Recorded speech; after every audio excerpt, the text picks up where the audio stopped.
शहर में सभी सियासी पार्टियां नशा मुक्त जो तहरीकें हैं उसमें शामिल होने की बात करें, जो तहरीक शुरू करने की बात करें, तो समाजवादी पार्टी का क्या है? हमारा अव्वल दिन से नशे के सवाल पर एकदम सीधी सी हमारी राय है कि शहर में इससे पहले मौलाना उमरान साहब, अमीनुल कादरी साहब से हमने मिला और बोला कि नशे के खिलाफ़ तहरीक चलाई जाए।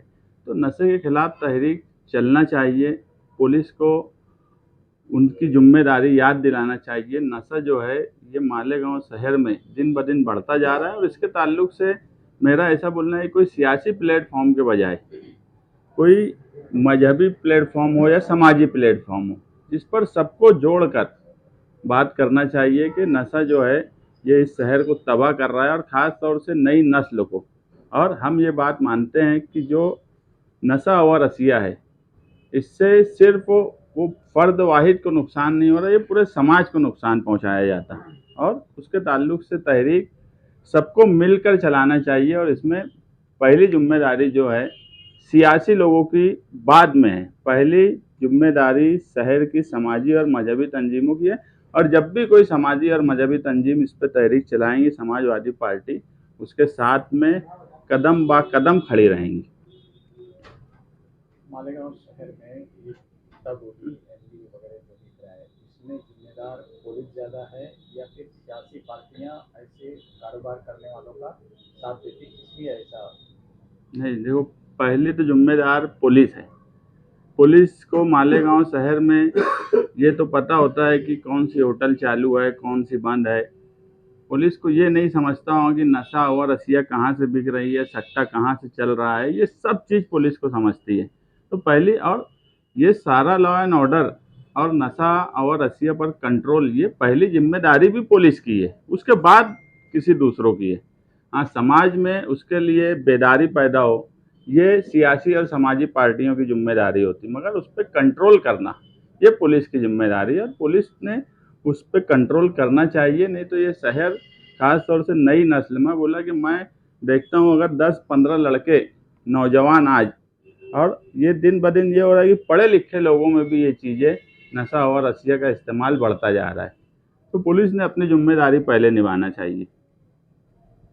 एनसीपी का जलसा परसों हो गया, जलसे में कुछ वीडियो क्लिप्स भी दिखाए गए और बातें भी की गई, और वहाँ पे ऐसा लोग ये बोल रहे थे भाई समाजवादी के बारे में कांग्रेस जो है थोड़ी सी सॉफ्ट नजर आई। नहीं, देखो, सबसे पहले तो एक बात आप ये समझ लो कि आज जो लोग फिरका परस्ती के सवाल पे बोल रहे हैं, कल वो लोग दादा भूसे के साथ थे, आज दूसरे लोग दादा भूसे के साथ हैं। मेरे पास अभी कारपोरेशन की एक टेंडर नोटिस है सार्वजनिक बांधकाम विभाग की, जिसमें 86 काम है। उन 86 कामों में 10 काम मुस्लिम हिस्सों के हैं, बाकी 76 काम दूसरे हिस्सों के हैं। तो ये बात कि कौन सॉफ्ट बोल रहा है, कौन हार्ड बोल रहा है, ये बहुत अहम बात नहीं है। किसके खिलाफ, अगर दादा भूसे के खिलाफ आज आसिफ शेख बोल रहे हैं, तो जब गढ़ की यात्रा निकली, एमएसजी कॉलेज का वाकया हुआ, 15 अगस्त को भगवा लेके आने की बात हुई, उस वक्त तो किसी ने कुछ नहीं कहा। और कल वो उनके दोस्त थे, आज मौजूदा नुमाइंदे उनके दोस्त हैं, लेकिन कोई फिरका परस्ती के सवाल पर उनसे ये सब सवाल क्यों नहीं करता। 100 करोड़ का जब मामला आया, सबसे पहले हमने बोला ये 100 करोड़ में फिरका परस्ती हो रही है। हम बार बार बोल रहे हैं कि फिरका परस्ती ने कई अलग अलग रूप अपने मालेगांव शहर में इख्तियार कर लिया है। यानी डेवलपमेंट के नाम पे हमारे साथ पिछले 5-7 साल से मुसलसल फिरका परस्ती हो रही है और उन फिरका परस्तों का इस्तेकबाल मालेगांव शहर के सियासी लोग करने लगे। मैं तो इस पर हैरान है कि उनसे कभी ये सवाल क्यों नहीं पूछा जाता कि दादा भूसे साहब, ये 86 काम जो कारपोरेशन के जरिए निकला, जिसमें 30% फंड जो है वो कारपोरेशन का है, तो हमारे हिस्से में काम क्यों नहीं आता। मुझे बताओ, 100 करोड़ के काम में इस हिस्से में दादा भूसे साहब आके आज के नुमाइंदे के साथ उद्घाटन किए। मुश्किल से 7 करोड़ का काम दिया गया था, 40 करोड़ कारपोरेशन का बजट था, और वो काम भी आज तक 1-2 काम अगर छोड़ दूँ तो वो काम शुरू नहीं हुआ। नदी के उस हिस्से में जाके देख लो, मुसलसल डेवलपमेंट का काम हो रहा। वो यहाँ के स्टेज पर आके बोल के गए कि मुझे उस तरफ ज़्यादा ध्यान इसलिए देना पड़ता कि उधर इलेक्शन है। तो इधर के लोग क्यों नहीं सोचते कि उनका भी इलेक्शन है? अगर वो ये नहीं सोचते तो मालेगांव शहर की आवाम तो देख रही है और सोच रही है कि आने वाले वक्त में इलेक्शन होगा। और ये सब यानी इनका जो तरीक़ाकार है ये बिल्कुल गैर मुनासिब है। जो आज दादा भुसे के खिलाफ बोल रहे, जिसको जब मतलब आया, सिर्फ हम ही वाहिद ऐसे हैं जिन्होंने कभी उनसे फ़ायदा उठाने की कोशिश नहीं की। नहीं तो पर्सनल फ़ायदा उठाने के लिए मालेगांव शहर का नुकसान पिछले 5 सालों में जो इक़्तिदार में थे उन्होंने किया। आज जो नुमाइंदे हैं वो भी अपना पर्सनल फ़ायदा उठाने के लिए मालेगांव शहर का मुसलसल नुकसान कर रहे हैं। मौजूदा रुकन असम्बली उनके मुशीर खास, उन्होंने एक बाइट में कहा कि कल की जनता दल और आज की समाजवादी एनसीपी की बी टीम है, क्या कहेंगे? यार वो आदमी हमारे लिए बहुत फ़ायदेमंद है, मैं उसके खिलाफ क्या करूं बोल के। उसकी वजह से तो हमको सियासी तौर पर फ़ायदा हो रहा। अच्छा है वो वहाँ है तो अच्छी बात है। शहर में चोरी, डकैती, नशा और अशिया की फरोख्त एक तरह कहा जाए कि मालेगांव शहर हाथ से निकलता जा रहा है, तो इसमें मुकामी नुमाइंदे एमएलए की कोई जिम्मेदारी नहीं है ना? दबदबा नहीं है शहर में। हम जो बार बार बोलते कि इस शहर में दबदबा लीडर का नहीं बचा, ये दबदबा नहीं होने की ही वजूहात हैं कि पुलिस कोई कार्रवाई नहीं करती। ये हमेशा से इस शहर में जो नुमाइंदा होता है उसी के दबदबे पे सारा शहर चलता है, डिपार्टमेंट जो है उसके दबदबे पे चलता है। मगर मालेगांव शहर में नुमाइंदे का दबदबा ज़ीरो हो गया। यही वजह है कि हर चीज़ आप देखो, नशा और अशिया इतनी ज़्यादा इससे पहले कभी नहीं हुआ जितना आज है। तो कहीं ना कहीं ये तो सियासी दबदबा नहीं होना इसकी अहम वजह मैं मानता हूँ। एक तस्वीर जो सोशल मीडिया पे चल रही है उसमें आप जो है आसिफ शेख के साथ बैठे हुए नजर आ रहे हैं और कल जो है इस बात का हवाला भी दिया है, कब की वो तस्वीर है? ये तो समझ लो कि मैं बोलूँ ना, छिछोरी हरकत है। शेख रशीद साहब का इंतकाल हुआ, उसके 4 दिन के बाद अबू आसिम आज़मी साहब का फ़ोन आया कि मैं ताज़ियती लेटर भेज रहा हूँ धुलिये में, उनका जो जुम्मेदार है पार्टी का गुड्डू, उसके ज़रिए, तो तुम जाकर आसिफ शेख को ताज़ियती लेटर दे दो। तो वो ताज़ियती पैगाम अगर हम देने गए तो किसी का इंतकाल हुआ, एक शहर के लीडर थे, उनका इंतकाल हुआ, हमारे लीडर ने बोला कि ताज़ियती उनको एक ख़त ले जाके मैं भेज रहा हूँ, दे दो। उसको इस तरह से मनाना कि ये इनके साथ मिले हुए हैं, ये बिल्कुल गैर मुनासिब बात है। कम से कम मौत मैयत में इस तरह की हरकत करना, इस तरह की बात करना, ये मुझे नहीं लगता कि ये अच्छी बात है। ख़ास तौर से मुफ्ती साहब के लोगों की, कि एक सबको पता है और मिलना मिलाना ये शहर देखा है 1999 से मुफ्ती साहब कैसे आए सियासत में, इनका चोली दामन का साथ रहा। सिर्फ 2017 जब गठबंधन हुआ उस वक्त पहली बार मुफ्ती साहब जो है वो शेख रशीद खानवादेश से गठबंधन नहीं करे, और उसकी वजह सिर्फ बुलंद इकबाल रहा जिसने मुफ्ती साहब को बोला कि गठबंधन नहीं करना। नहीं तो उस वक्त भी उनकी मर्जी गठबंधन की थी। मुझे उन्होंने बाद में एक बार बोला कि पहली बार अपोजिशन में बैठने जा रहे हैं 2007 से 17 के बीच में। तो मैं बोला मुफ्ती साहब हमारी तो आदत हो गई है, हम अपोजिशन में ही रहते, और आने वाले इलेक्शन के लिए तुम्हारे अपोजिशन में बैठना हमारे लिए फ़ायदेमंद है। तो वो हमेशा से उनके साथ रहे हैं, और मैं आज भी मानता हूं कि कहीं ना कहीं ये दोनों लोग, आसिफ शेख भी और मुफ्ती साहब भी, ये मिले हुए हैं और जानबूझ के एक दूसरे को टारगेट करते। पर्सनल कोई एक दूसरे कोई काम नहीं बिगाड़ने की कोशिश करता। आसिफ शेख कभी मुफ्ती साहब के उसमें टेंडर नहीं भरेंगे या उनके लोग नहीं भरेंगे। मुफ्ती साहब कभी उनको नहीं कोई तकलीफ देते। बदउनवानी के इतने सवाल गठबंधन के टाइम जो हमारे थे, जब मुफ्ती साहब एमएलए बने, मैंने जकात नाके से लेके हर चीज़ दिया कि सीएम ऑफिस में ये देखो जकात नाके की फ़ाइल हमारी फंसी हुई है। उस वक्त ये एमएलए थे आसिफ शेख, तो उन्होंने कहीं ना कहीं रोक के रखा है। अब आप एमएलए हो गए तो आप वहाँ तक पहुँच सकते हैं, हम लोग डायरेक्ट सीएम तक हमारी रसाई नहीं है। अब आप एमएलए है तो आपके लिए आसान हो जाएगा। आज तक उन्होंने एक लेटर नहीं दिया, या मुझे कोई बता दे कि मुफ्ती साहब ने बदउनवानी के सवाल पर कोई एक लेटर दिया हो। और उसको मुकम्मल अंजाम तक पहुंचाने की कोशिश की हो।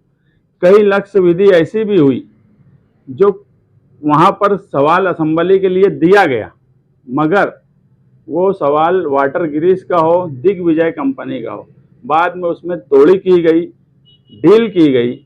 तो ये इस तरह से शहर को बेवकूफ़ बना रहे हैं। ये खुद मिले हुए हैं आपस में, एक दूसरे के खिलाफ बोलना ये सिर्फ मिले होने का नतीजा है। और सबको ये बात दोनों को समझ रही है कि आज की तारीख में समाजवादी पार्टी एक मजबूत प्लेटफॉर्म है, और जो हमारा पिछला 4-5 साल का काम है उस पर कहीं ना कहीं आवाम जो है हमसे जुड़ रही है। इसलिए ये दोनों छछन कर रहे हैं एक दूसरे के खिलाफ बोल के कि हम ही आपस में एक दूसरे के ताकतवर हैं, जबकि आज मालेगांव शहर में हमसे ज़्यादा ताकतवर कोई है नहीं।